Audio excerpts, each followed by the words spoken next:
What's going on, YouTube? Welcome back to the channel. It is hot in here. There. But yeah, anyways, we're gonna continue to make some pure copper bullion bars. And these have been marinating for look at the size of it. Look at the voltage went way down. Really surprising. This voltage stayed the same.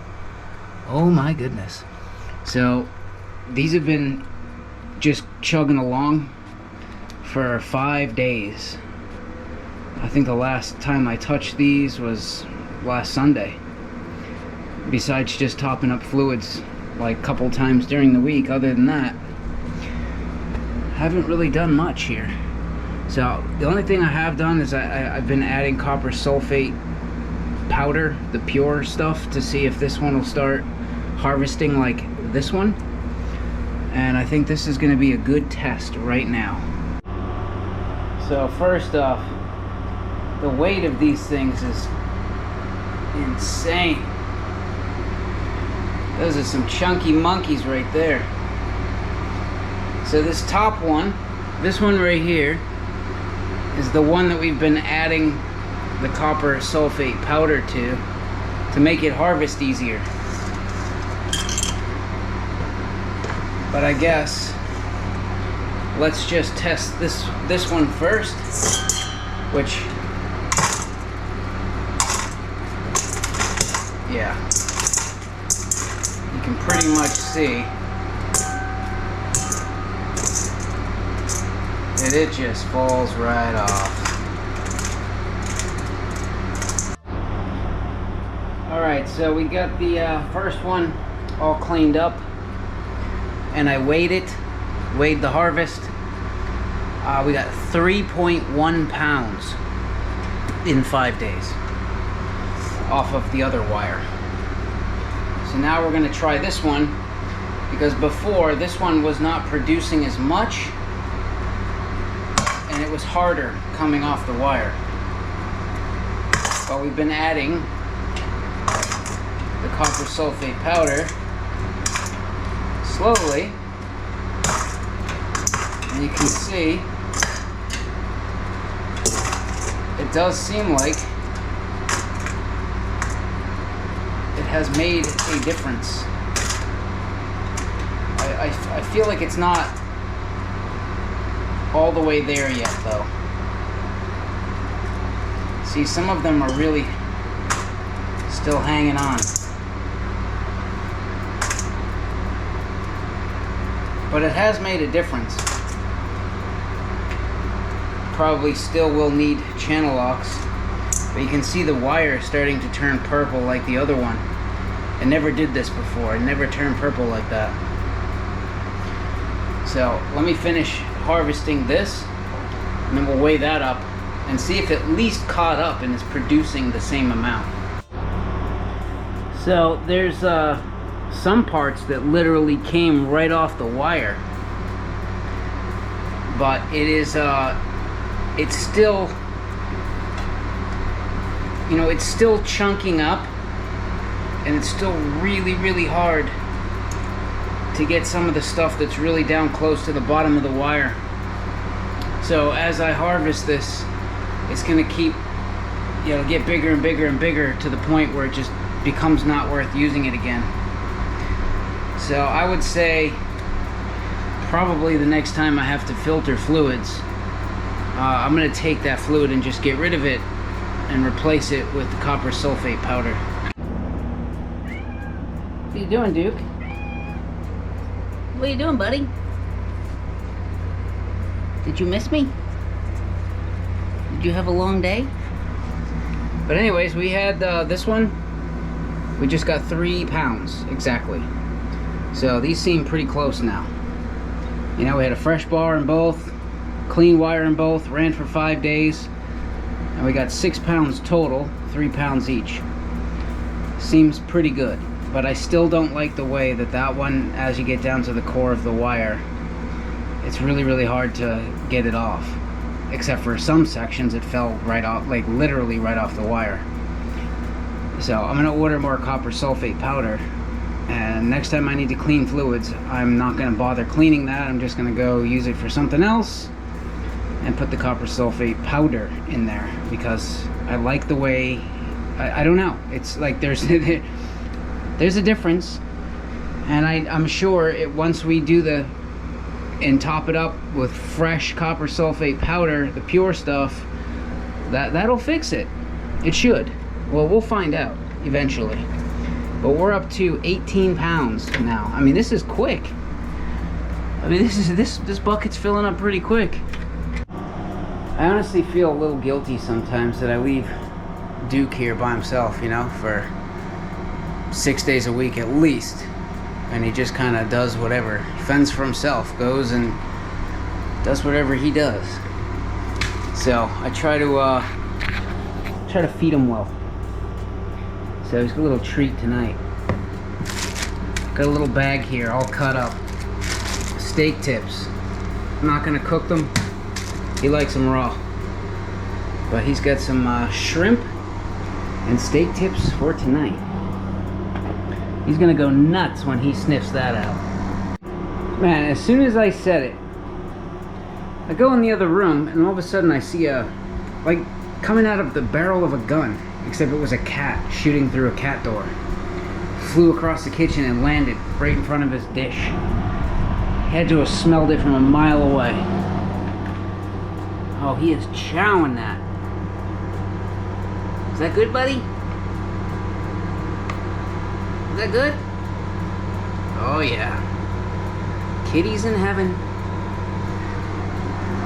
Little carnivore kitty. Wow. Look at the pile. My favorite part of the whole process right here. Filtering the fluids. But I did actually figure out a couple more tricks. When you're using the hand pump to pump this water out, don't just submerge the pump all the way to the bottom and start sucking off the bottom. Kind of work your way down.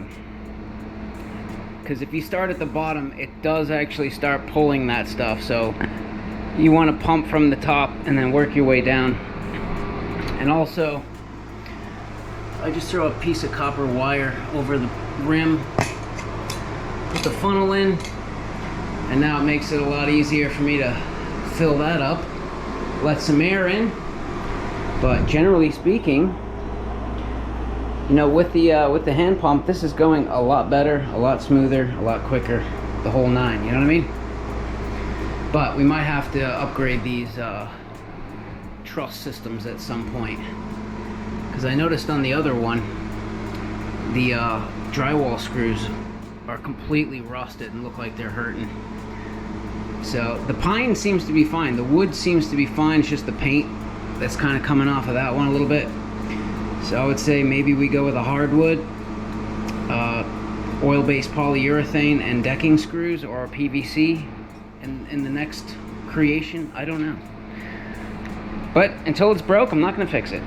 Well, there goes our first pack of membrane filters. 17 bucks. Gone. On to the next. So as soon as we're done with this, I'll be distilling my 4th gallon of distilled water this week. You know, it seems like, yeah, we're in the middle of summer right now, so I try to keep the AC on in there. So, I mean, if you're going to be doing this for yourself, don't skimp out. You know, get the water distiller. I know it's like 80, 90, 100 bucks, but I've probably distilled 30 gallons so far in a few months. So I would say, you know, 10, 20 more gallons, and this thing paid for itself already in just a few months. And I was even thinking, maybe I could, which I don't know if this is a good idea or not, but what if I took distilled water and made a bunch of ice cubes? Because this fluid, I mean, this is hot. It's really warm. You know, because I like to run at 7 volts. So I was thinking, what if I took the distilled water and then made ice cubes? And instead of like just pouring distilled water in these, I just drop a bunch of ice cubes in there. It would help cool it down. Maybe stop some evaporation. But it also might stop the reaction too. It might need that warmth to just fly through it. I don't know. Might be something we can experiment with in the future. So I'd probably go through less filters, but you know, I tend to fill this cup up once, let it completely drain, fill it up a second time, let it completely drain, and then I just change the filter every single time, because it just, I don't know, I'm impatient. But I think if I wanted to, I could filter out an entire container off of 2 filters, but I'd be here for forever. It never really stops. It just slows way, way down. And this is the first time, honestly, that I've done both of these, you know, setups, filtered them at the same time, the same day. Because I was always afraid of burning out this little oil-free pump. You know, I mean, this thing was like 1/7 or 1/5 of the price of other pumps that do the same amount of vacuumage. You know what I mean? Straight Chinesium, but it's good Chinesium because it's kicking ass. Dude, you're something else, kitty.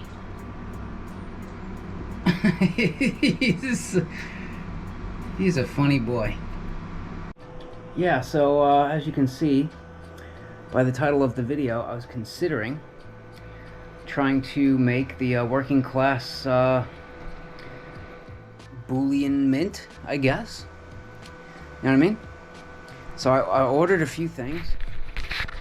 You know, white gloves, so that I can, you know, put those on and clean the bars so there's no oils or fingerprints before I vacuum seal them, because I don't want to do sprayed lacquer, because I feel like you're just putting impurities on a pure bar.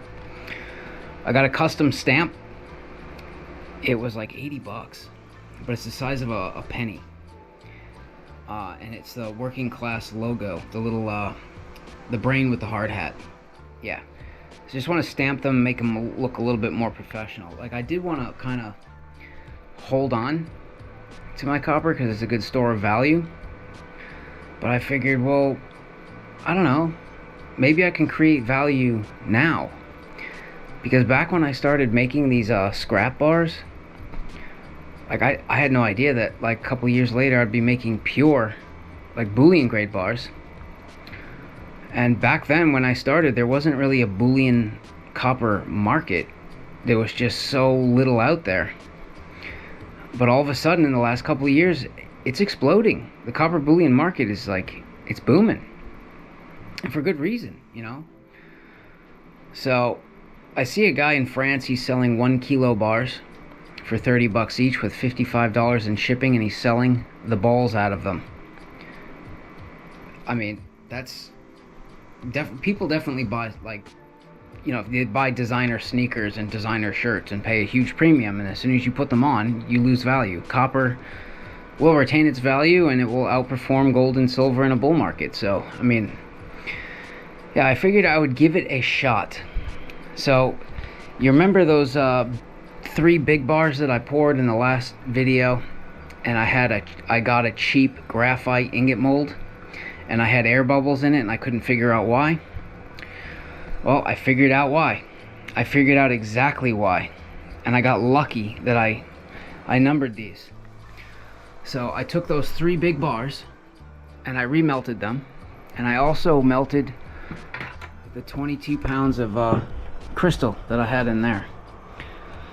And this is what I figured out, right? I like the graphite molds because, especially when they're new, the bars come out a lot cleaner than cast iron, and they need less grinding and sanding. And the first graphite mold I ever got was this one. You know, that makes these bars. I've had it for a long time. I've had it for years. And I just use and abuse the crap out of it. I don't preheat the mold. I don't do any of that. I just pour the copper in. They pop right out. It's beautiful. right? And you can see these, I mean, I don't have any huge air bubbles or pockets or anything. Yeah, they're a little rough, but that ingot mold is old. And it's been just used and abused with scrap and brass and all kinds of stuff. And I figured out how graphite molds, how they work is basically some of the graphite comes off on the bar every time you pour. So they get thinner and thinner and thinner over time. And that's, you can see the graphite all over this bar. That's what makes them slip right out, you know? But that graphite ingot mold for that was $100. It was $100 for one ingot mold. So it's high quality graphite and it's super thick. So the graphite ingot mold I got to make those other pure bars that I made, those were cheap. And I started getting air bubbles. I thought graphite was graphite, right? So I made these bars, which all of these right here, these are 3/9 fine. This is all pure copper crystal bars. But you can see we've got some major issues here. Major issues. And I've remelted a bunch of these several times. But the ingot mold that I got it claimed to be a kilo, but it worked out to be a 1 pound bar, 1.3, 1.4. But yeah, they were extremely cheap. I got 4 of them for $30. Right? And I was like, great, it's graphite. Let's make some bars. I started pouring. Check this out. Here's bar 1. That is a clean bar. I'm like, dude, this is great, right? That needs minimal sanding and grinding. Right, Duke? Yeah, that's not bad. So let's go to bar 2. Uh-oh. You notice quality control here. It's starting to drop. Let's go to bar 3. Uh-oh. Air pockets are getting bigger. That's weird. Let's go to bar... Let's just skip all the way to 9. It just progressively got worse all the way until the 9th bar. And this bar I re-poured 4 times. And this is the best I could get it. I was just like scratching my head going, what the hell?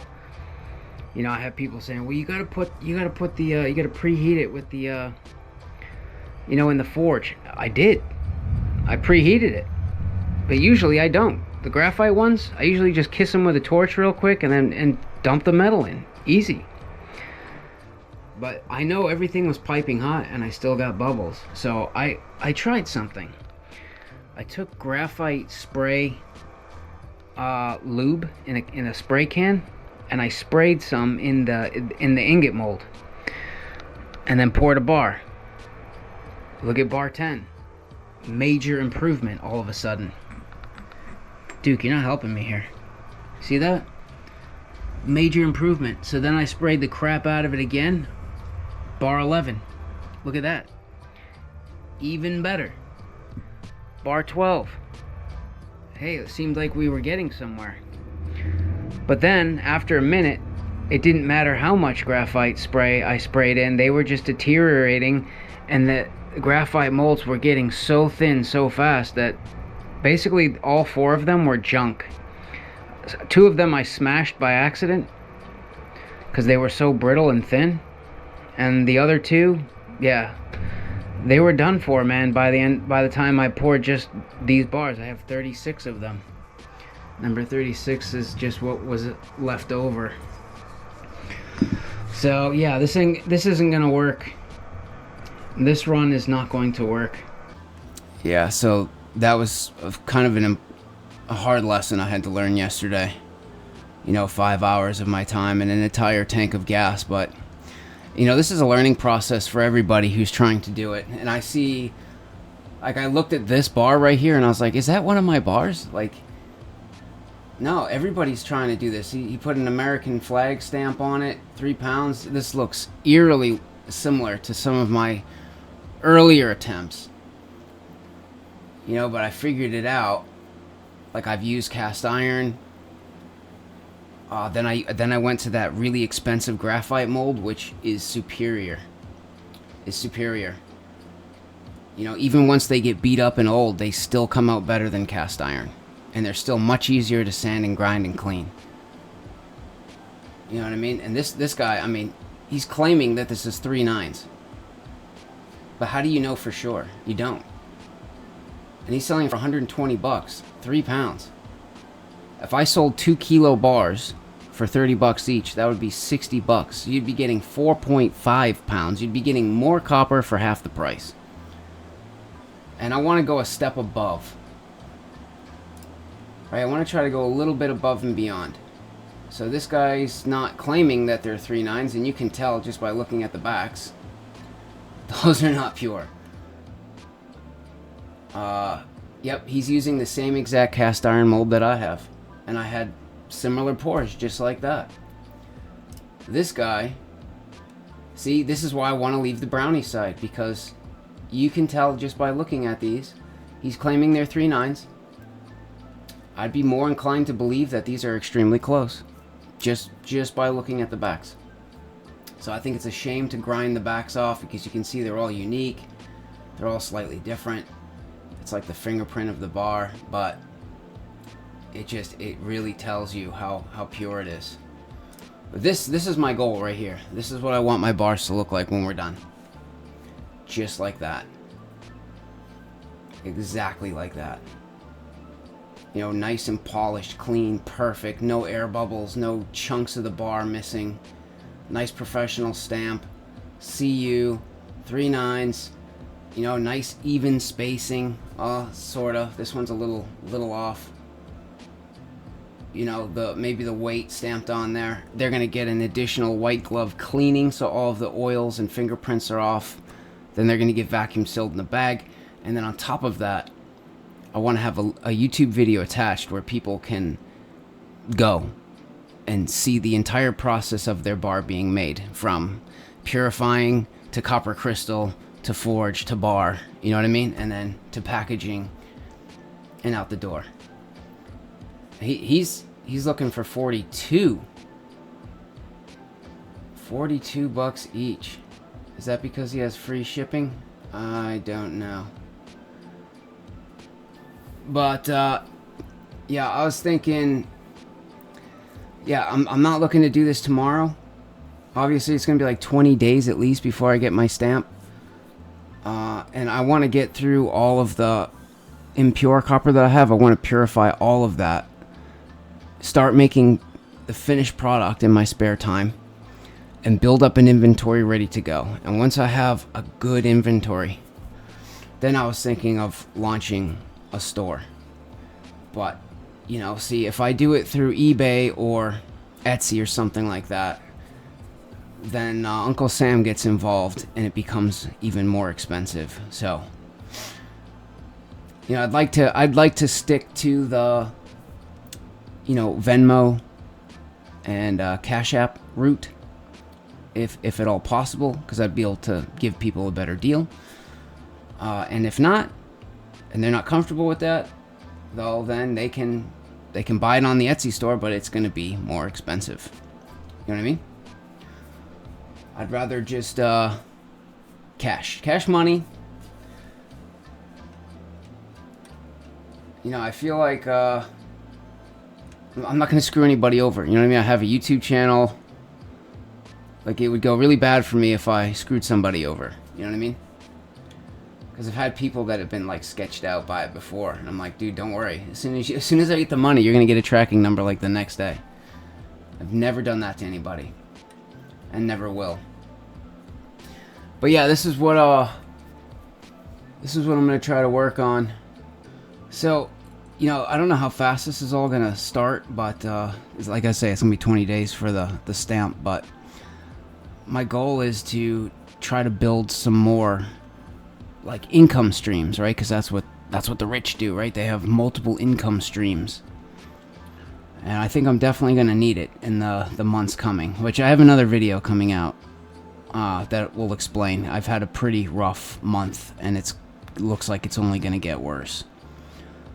So I could really, you know, I could use the other income streams if at all possible, which YouTube has been, thanks to you guys and your support, it's been growing into something slowly, you know. Like the last couple of months, I've averaged like 160 to 170 bucks a month, just from, you know, shooting the shit on YouTube. You know what I mean? Which is cool. But I'd like to, yeah, maybe possibly even have, you know, the copper bullion on the side that's just kind of selling whenever. And whenever it sells, I just grab it, bring it to work with me, and ship it out. I'm already going to work anyway, so I'll just pull over and ship it out. You know what I mean? Shouldn't be a big thing. But yeah, anyways, we'll see how it goes. Make sure you subscribe, give me a thumbs up. See you later.